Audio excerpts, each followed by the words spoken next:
topic of this workshop is growing up in NA, and with that, I'll give you Jen. Oh, thanks, Kirsten. First of all, when I was asked to do this workshop, I was like, I'm not qualified to do this workshop because I'm not a grown-up. But I started thinking about my recovery and thinking about the progression of just my connection to reality since I got clean. And, you know, I guess I need to kind of qualify, not as an addict, but like as an irresponsible, ungrown-up person. You know, I came from a family of people that would give me anything I wanted, and even to the point where, like, it was detrimental to my well-being. You know, they would give me anything. They gave me a car when I turned 16. They gave me clothes that I wanted. They gave me whatever. And not to say that, like, I came from, like, really super wealthy people or anything, but I think that my parents didn't have a lot when they were kids, and they thought that if they could provide things for their kids, that would be giving us a head start in life, when really, I think, for me anyway, it ended up being, you know, just a crutch for me. So when I came into recovery, I had never done anything on my own. I had had jobs, but, you know, I had never successfully purchased something and financed it and paid it off. Like, I had never been able to stay in an apartment or a house that I had my name on for any length of time without being evicted or kicked out by the person I was living with. You know, so I didn't really know how to live my life, like, as a productive member of society. And I didn't really have, like, the concept of what that would mean for me. Because, you know, I don't know about y'all, but for me, like, when I got here, it was all about just, I ended up in NA. Because I can't stop using. But eventually, like, I learned that being in NA has helped me, like, build my self-esteem. And I think that my self-esteem is the thing that makes me feel the most grown up today. And that started, like, really early on. My home group was like, all right, on Wednesday nights, you get here 30 minutes early and you make coffee.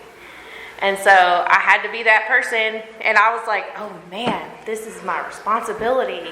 The coffee is not going to happen if I'm not there.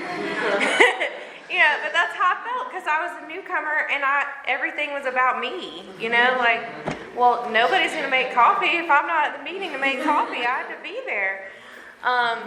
But, you know, I mean, we've all done that, like, have a little responsibility, and it was still like, Mom, can you drive me to NA 30 minutes early so I can make the coffee? Because I just wasn't functioning like a human. And it progressed, like, that gave me, like, a sense of worth for something. You know, like, I had a task, I could do the task, I had some worth. And then when I got a sponsor finally and I started working the steps, you know, she would tell me to do something and I would do it, and then I was like, hell yeah, I did this. You know, I'm so special. I did this thing you asked me to do, and I did it without getting mad or yelling or whatever, because, you know, I don't know. For me, it was like, the things that make me grown up are not my knowledge. The knowledge is, I mean, nobody says, like, oh, I know the steps. Like, I'm clean because I know the steps every day. You know, we're clean because we work the steps every day. And we work a program. It works if you work it, not it works if you know it. And so, like, those things gave me a sense of, like, self-esteem. And I keep harping on self-esteem because I think that's, like, the key to my recovery was, like, I'm 100% positive that my spirituality is connected to my self-esteem. And that I can't have a connection with God if I don't if I don't feel like I'm worthy of God helping me. So I got those little things. I got a job. NA helped me learn how to do more things so I could get a better job, because after I made coffee, I started being the secretary of my home group. And then I learned like to take notes and to type things up and to organize things. And then I got a job being a secretary of someone else. And, I learned things from that. And then as my time in NA progressed, like I got more responsibility in NA, and I started doing this convention planning committee. And I was on the committee for 4 years? I don't know, 4 or so years. And I got to do all the things that make me responsible working here. People let me have their money, and they trusted me with it. They wouldn't just be like, you can't stay in this room by yourself with these t-shirts, And I think about back in the day, if you left me in a room with something that had any value, you were never going to see it again. And I didn't know where it went. I don't know, I haven't seen that. So then I got an even better job, and my service in NA helped me to be good at something. I really truly believe that all the things I do in here prepare me for all the things I do when I leave here. And I don't know if any of it makes sense, but I do a lot of recovery work outside of the rooms, and I keep attributing everything that I can do outside the rooms to what I have learned inside the rooms. And I truly believe that if I didn't work steps and if I didn't have a network of people, that I wouldn't be able to do that extra stuff. And I'm the type of person that, y'all may not know this, but I don't like people. I don't like talking to y'all. You tell me I gotta call somebody every day for 30 days? No. But I learned that if I just do it, it doesn't matter how I feel about it. Because if I do it, it gets done. And the feelings aren't that important. If I don't want to call somebody and I do it anyway, it still got done. And then I get used to doing it. And then I don't hate it anymore. And, I have to apply that in a lot of stuff in my life. I'll be driving to work and thinking, well, I could go shopping instead of going to work.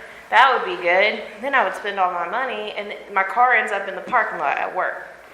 And it's not anything that that I'm making this conscious decision of no, Jen, that's a stupid idea. It's I'm just going to keep on this course that I was going on. I'm going to get there. And I think it's all practice. And it's all, doing things even though I don't want to do them. And I really believe that that's what being a grown-up is. No, I don't want to feed my kid. I want to sit on the couch. But guess what? She has to eat, so I have to feed her anyway. No, I don't want to talk to somebody about all the stuff that I did in active addiction and admit. I hate that word, admit, because I have to admit things. And when I do them, I feel better, even if I didn't want to do them. And I think a lot of my disease is, just telling myself that I'm not worthy of something, or that I don't need to do that. I'll be fine if I don't do that. I don't need to work steps. I'll be fine. I'm not doing dope. But then when I do that stuff, I feel so good about myself. And I don't know. I had something to read. Let's see. It's from Why Are We Here, and it's the 3 disturbing realizations. We are powerless over our addiction. Our lives are unmanageable. Although we are not responsible for our disease, we are responsible for our recovery, which the word responsible to me was just And we can no longer blame people, places, and things for our addiction. We must face our problems and our feelings. And I was so good at saying, well, I did dope because of this thing that happened to me. Or, of course I got arrested because I should have gone down that road instead of this road. Or, not because I was doing something illegal, not at all, but because I just wasn't smart enough about it, or whatever. But when I take responsibility for my actions and I face my problems, then that to me is what it means to be grown up. And you guys taught me how to do that. And it was, people in the rooms that were like, just do it anyway. Just do it anyway. And I don't know, to me it's like really simple. Like I could have done a workshop in like 5 seconds. Like things that you don't want to do them. That's growing up. But yeah, that's pretty much it for me. Thank y'all.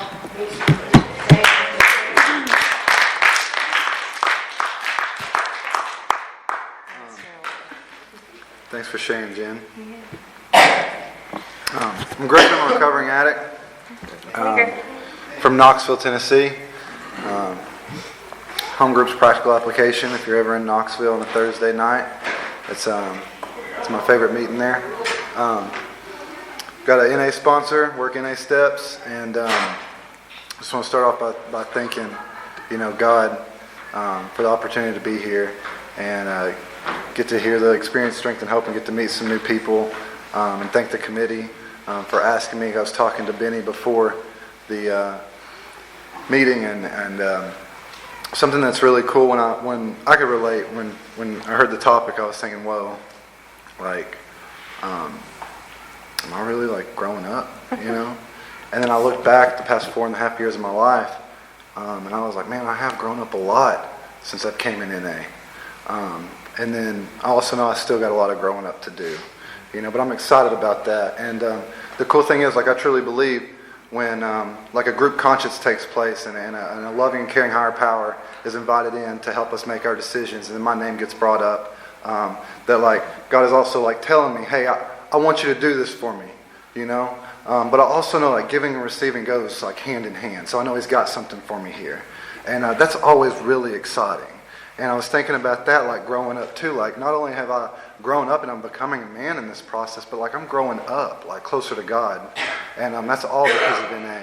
And I always like try to look at some literature, I don't really study, but it's like I truly believe like something's going to get revealed to me. And I thought of the triangle of self-obsession IP, where it says we must grow up or die, and it compares like addicts to like a child, like the normal children grow up and kind of like learn that like people, places, and things aren't going to fill all their needs and desires, so they start to become more self-reliant, and could be functioning members and responsible members of society. But it says as addicts we falter along the way, like something we never escape the self-centeredness of a child. And I can relate to what you were sharing when I was growing up in Knoxville. Like my mom and dad, my dad had a very successful heating and air business. I wouldn't say we were rich, but like I definitely didn't have to worry about anything or like go without. A lot of the attention and stuff I got from my dad came from like him buying me things, like he made my room pretty much like his. I remember having like the little TV with the VHS thing built in the TV. I had like all these orange VHS tapes with the Nickelodeon stuff, and like every toy or video game. And that was like, here, go do this, And I remember my mom tried to give me some structure, but they argued a lot, and I never really felt like I could do anything right for him, and I didn't have that self-esteem. Like I always felt like there was something wrong with me. And as that like progressed up until I remember like in elementary school, I'd act out like really violently, and they put me in like a special ed class, and I'm riding a short bus, so like I'm like feeling so out of place, like I don't belong, right? That alienation, and as I got older, finally got out of that class, got in high school. I remember I found some people that were using, and I felt like I belonged. And my solution was to like drop out of high school. And my dad lost his business by this time, and he was using. I built a relationship with my dad using. He had the scripts, And I thought I was a grown-ass man, you know, at like 18, and thought I'm just going to like get this job, this blue-collar job just like my dad had, and I'm going to get my own spot. And I'm using my mom and my dad to like my mom was on scripts at the time too, and my using started to progress until I lost the job, could no longer function, was a functioning member of society, you know. And I definitely like resorted back to like a child, to where I ended up in like a Section 8 house with my father. You know, we're living off of a government check, living off of like his food stamps, his scripts. And my like biggest plan for my life was, you know, once I'm 25, I'll be able to get my own scripts, you know, and maybe I'll get my own government check and my own government apartment, and then I'm going to have it set, you know, and I'll have girls over all the time. It's going to be great. That was my greatest like hopes and desires. Like, you know, that was it for me. Like, I remember like being so insane, like looking at people with like cancer, you know, who were getting like the good stuff, thinking, maybe, God, I wish I was just that lucky to be in a wheelchair and get all that stuff that I want. You know, like, it was a really sad place. And I got to a point when I was 23, I remember breaking my neck when I was 22 and just laying around gaining a bunch of weight. And I realized like I was going to die before I turned 25. Like I didn't think I was going to make it to 25. And I remember I didn't have the smartphone. I got out like my little slide phone with the keyboard that had the cracked screen. I remember taking this like 2006, and this is like 2014 by the way, 2006 phone book and like peeling it open from where it was like stuck together with cat piss and calling a methadone clinic because I was like, I'm going to do this right. I'm going to quit taking my dad's methadone. I'm going to get my own, you know, become self-supporting.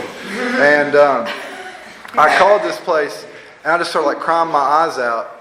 And they said, you know what, I think we could get you down in treatment in Florida. And I was like, okay, sure, whatever. Because I knew I would be getting something, right, in detox. But also I was willing to, like, it was time to do something different, you know. And I remember they said they could have you on a plane tonight. And I was like, well, if y'all make it for tomorrow, I'll go, you know. And that's what I did. And I remember I called everybody I knew. And by everybody, I mean like 4 people. With my mom, my dad, I think I might have told my brother, and like one friend I had, or maybe my dealer, and I, you know, I was like, guys, I'm getting out, I'm going to leave, I'm going to be gone, I don't know when I'm coming back, you know, but I want to change my life. And I remember going by Children's Hospital where my mom worked right, the next day before I left. I remember packing up my suitcase with, you know, all of my 4 gym shorts that were cigarette hole burned and everything. And going by Children's Hospital, I never kissed my mom on her lips my entire life. Like, we just didn't do that. I don't know, maybe she did it when I was a baby, I don't remember. But I remember like going by to like tell my mom bye and try to manipulate to get something from her. And I remember I grabbed her and I kissed her on her face like I was going to like Vietnam or something, you know, like 20-minute life expectancy as soon as I got off the chopper or something. But I went down there. And that's when I think, looking back now, obviously I definitely wasn't aware of it then, but looking back, I got to see like how much of a child I really was. I was so scared.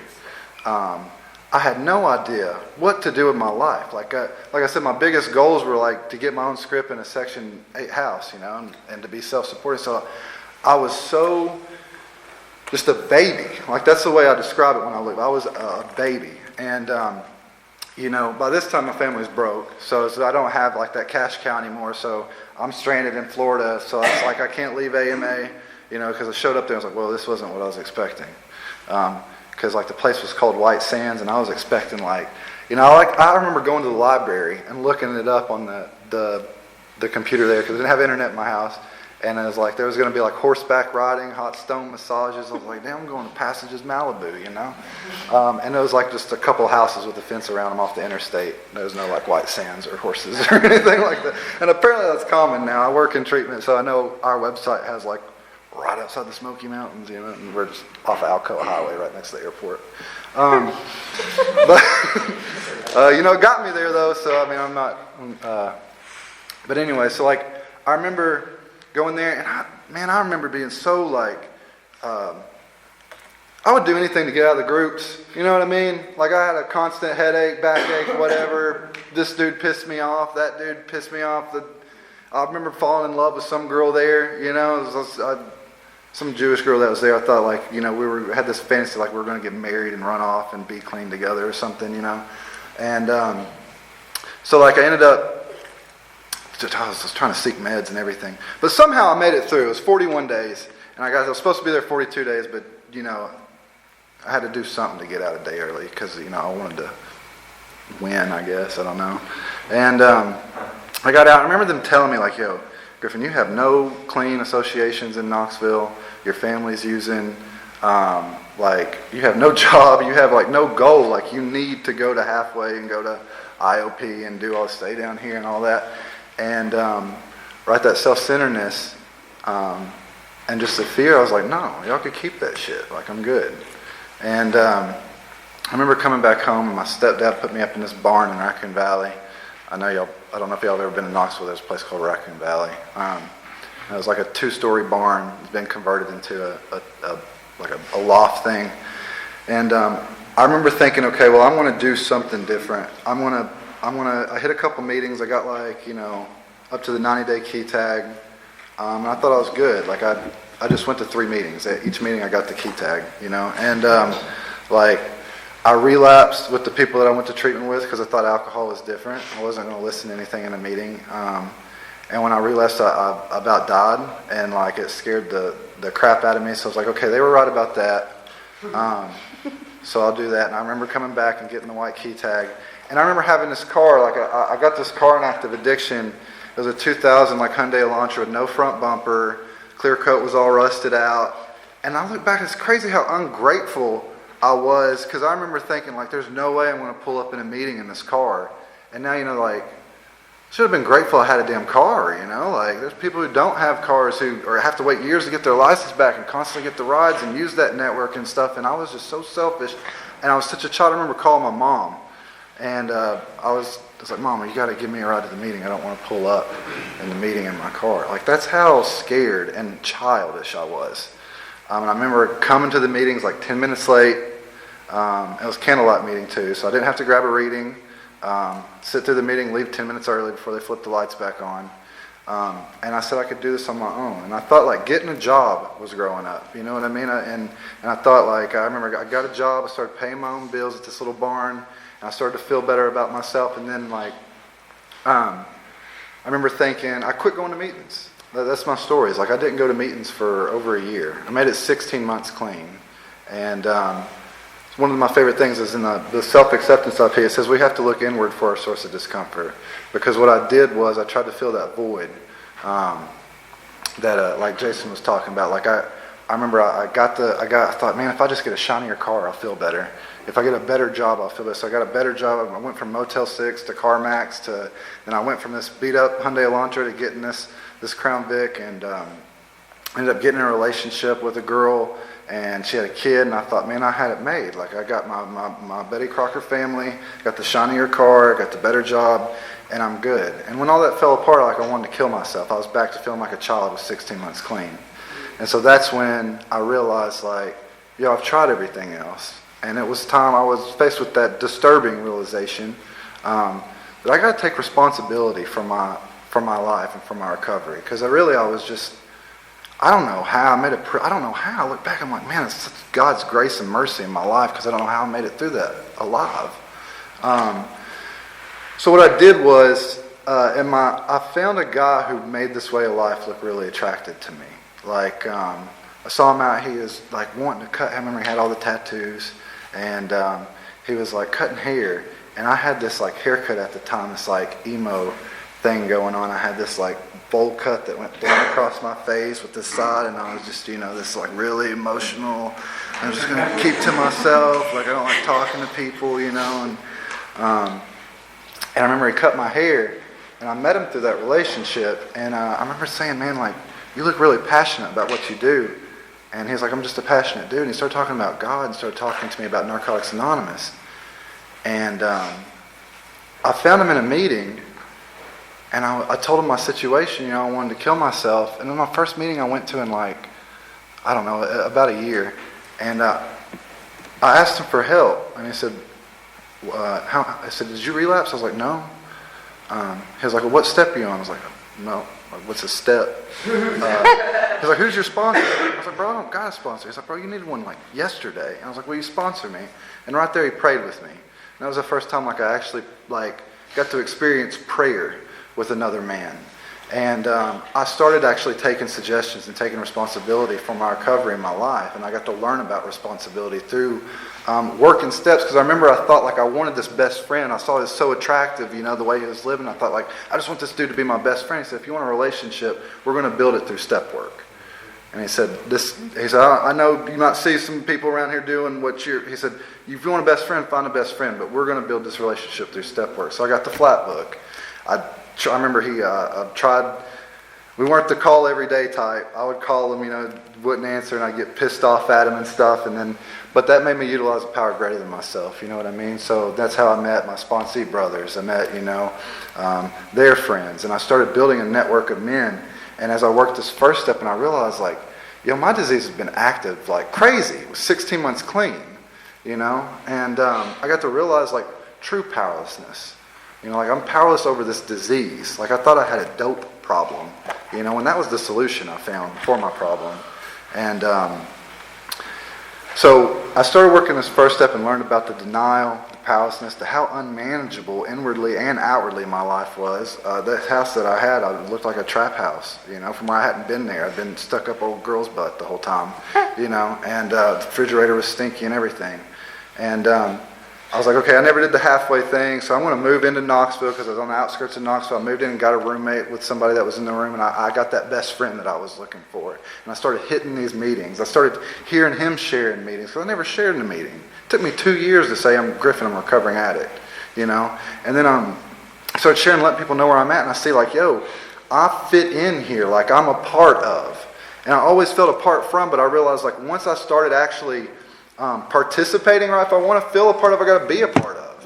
How am I doing on time? Like, okay, because I'll talk. I'm a talker.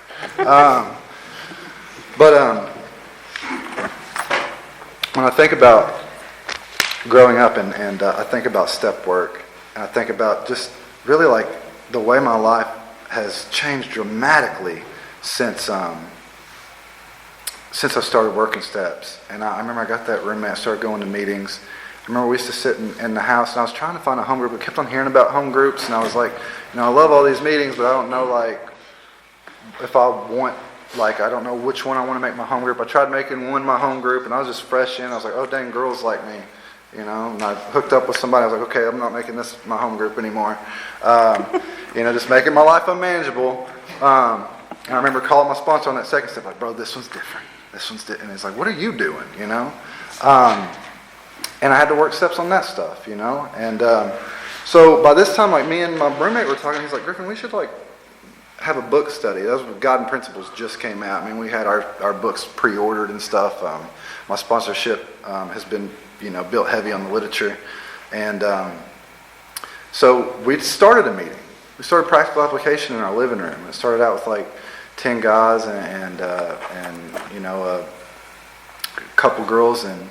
And after doing that for a few months, my roommate went through some changes, and we're like, let's make this a formal meeting, And we reached out to a church and ended up getting a spot. It's been on the schedule for 2 years. We just celebrated 2-year anniversary in February. We have a speaker jam every year. And so, I mean, that's just like to come from not even going to meetings or showing up 10 minutes late and leaving 10 minutes early to like actually creating a new group for Knoxville and actually having experienced members to lean on and be teachable and like, let's start this God and Principles meeting. Then he's like, well, hold up, let's look at the schedule. And we look at the schedule. There's 2 other meetings in Knoxville doing a God and Principles meeting. What does this area need? Right? Our primary purpose is to carry the message to the addict who still suffers, right? So how can we further that message? And so we look at times and stuff, and then we went to Chattanooga. I got to travel in this thing with some friends and saw this meeting that they were doing down there as a step working meeting. They do step work for the first 20 minutes, and then they open the floor up. It's like, why don't we bring this group to Knoxville? And just how that's progressed from there and how that's helped me now that I live a fuller life to actually commit to step work, because it's so easy for me to get caught up and thinking like, I'll write on that tomorrow or this and that. And then I have this one place every week that I know is my rock, that's my home group. And to get a service position, like to hold the key, you know, I had to show up early and swipe the key and get in there for too long, actually. I had to learn about the spiritual principle of service rotation, I think. But, you know, switch it up a little bit. But yeah, and like as I got in that third step, you know, I love how the third step says, like, when things are going well, we're given the illusion of control. And I had that experience from doing that for 16 months because things kept on, you know, compared to the trap house and the Section 8 apartment and us getting robbed and me just running crazy and breaking my neck and all this stuff. Like, you know, the job and the apartment situation was a lot better than that. But now, like, I'm in recovery, I'm hitting meetings, I've got a network and stuff, and I've been working at CarMax for a while, and I remember thinking there's something more, right? Like, there's something more. And I love how at the end of the third step is the fourth step, you know, and it says the fourth step heralds a new era in our recovery. And somebody told me what a herald was, and apparently that comes back from like old war times, and a herald was like a dude on a horse that like went out across the front line, was like, yo, some shit's going down. Some shit's about to go down out here. So, right, the fourth step heralds a new era, and I got to like take responsibility for who I am instead of being so confused. Right? I got to look at like these conflicts in my personality that prevent me from achieving my full potential, you know? Like I could, like, you're supposed to trust me, but I ain't gonna trust you, you know? Like if I take it, it's mine. If you take it, you fucking stole it from me, you know?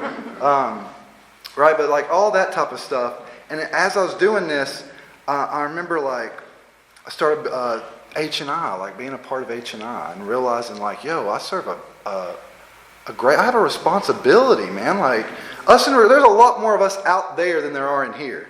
You know what I mean? Like, and I have a tremendous responsibility, and I accept it with gratitude. And I love how in the guiding principles in the fifth tradition it says we get the message when we carry the message. We find a purpose when we serve a purpose. And once I started doing that, around this time, my buddy was like, Griffin, you know, you would be really like, he started working at this treatment center. He's like, you should be a counselor. And I remember like being in treatment, you know, the coin out thing, and everybody's going around. I was like, I want to be a drug and alcohol counselor one day. And being so about it, I was like, man, I'm planning on never coming back here. And the crazy thing was I got that job in treatment. And I started learning about the field and about treatment and how that works. And full circle stuff, I ended up being discharge coordinator. So I was the same person that's like, yo, you need to go to IOP, you need to go to Halfway House, you ain't got no clean associations back home, right? And I was grateful for my experience because I could sit there with empathy and share my story, but also when somebody said, no, you keep that, I'm like, okay, you know, what can I do to help you the way, you know, you need to be helped if you're not willing to do this way. And made it from there, and man, I was looking at this,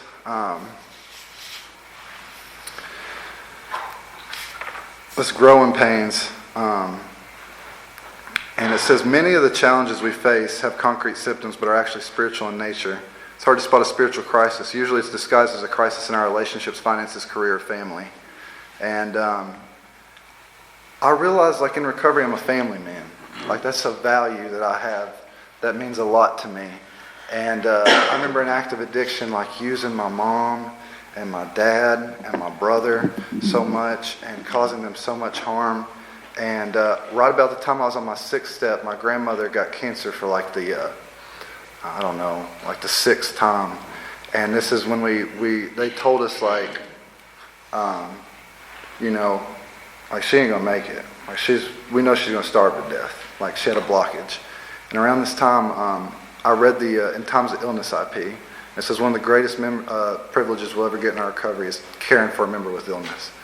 And I took that responsibility seriously because that's what my sponsor always tells me. He tells me man up, which I know that it's not just a man thing. It just take responsibility, you know. And so I remember staying every night with her. I stayed with her 4 nights in the hospital and stayed with her 27 nights total, so 4 nights in the hospital and like 23 nights at her home. And I gave her hospice care. Like, because my mom was, you know, she was drinking to cope with it, and I would relieve her and I'd stay with her at night, and I would administer her liquid morphine, like in the fridge. And I remember like thinking, you know, man, you could probably do one of these and nobody would ever notice. And the second thought was like, or you could do all this and just never have to deal with this again. And then I was like, instantly, no, that's insane. You know what I mean? And I could see the purpose in things because recovery gave me a purpose. You know, the steps gave me a purpose, and that's what really growing up is for me, is like growing into this purpose when I know, like, this is so my grandmother doesn't have to suffer while she's dying. You know, so I stayed with her every night, and I remember like laying in this bed with her and listening to her like guts churn and just praying with her.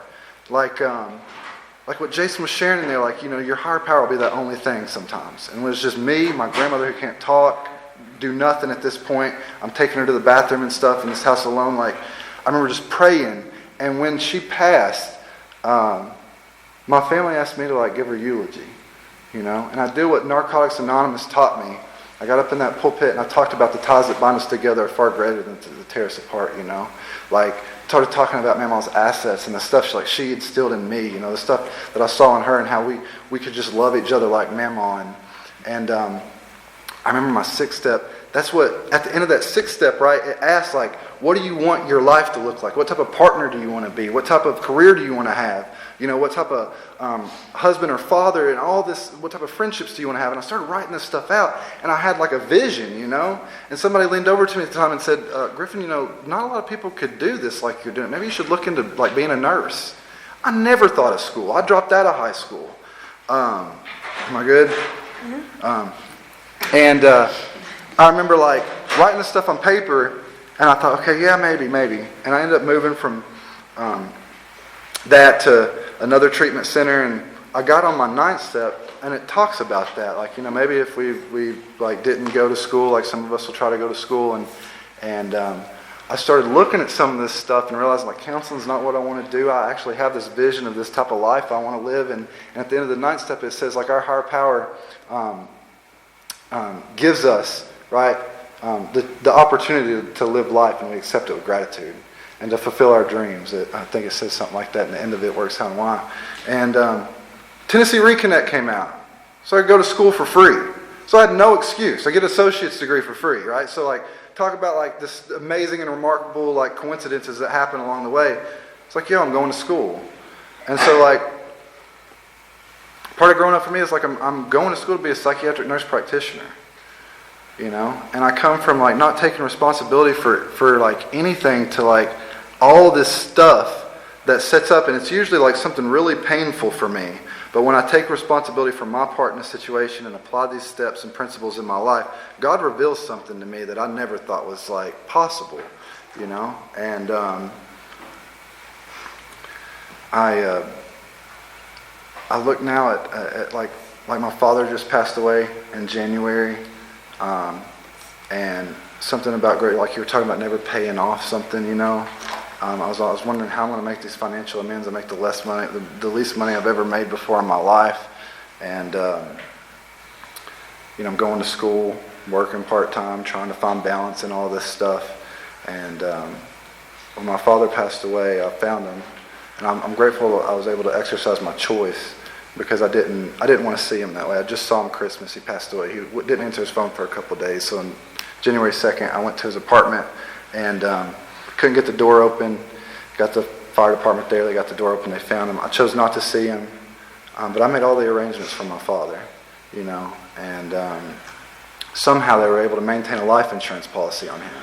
And it's no coincidence, right? Like, I was on my 9th step needing to make financial amends. So I took $5,000, was able to pay off all my debt, make financial amends. Like, I'll tell you what, like, I had to do some grown-up shit when I called this dude that I kicked his door in 8 years ago. And I was like, I remember telling you I'd pay you for that door. I told him so many times I was just talking out of my ass to get that feeling off of me, because that's what I do. Bro, I'm going to take care of it. You know what I mean? I'll get that back to you, right? Because that gets that feeling off of me, because I'm always trying to change the way I feel, you know. And I called him, and I was like, I hadn't talked to him in 4 years. I was like, man, did I ever pay for that door? He was like, no. I was like, do you remember how much that was? He said, Griffin, that was like 8 years ago. So it couldn't have been more than $300. And I sent the man $300 in the mail, you know. So now I'm like debt free, and I'm like building a credit score so I could have this home one day that I envision, you know. Because I believe like if God puts this stuff in my heart, like I have the ability to achieve it, you know. As far as like growing up goes, like it says in the 11th step, we have access to a power that offers unlimited growth. You know, I bought in and sold out for that. That's what my sponsor said, like I bought in and sold out for this stuff.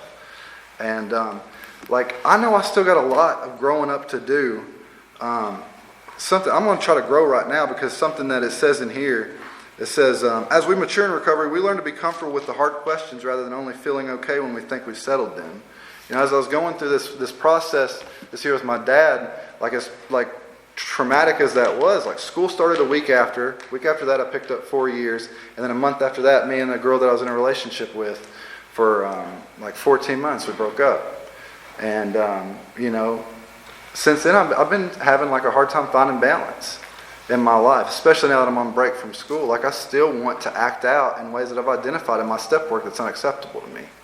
You know, and I'm grateful that, you know, through growing up in this process, I've learned to be like, put the bat down a little bit. Like I am human, but I got to put in some work to get free, you know? And I truly believe that through this process, like I am going to work through this. I'm going to grow through this, because something that was really cool I saw in this chapter, because when I heard this topic, I wanted to read it. It said there's no bitter ends in recovery.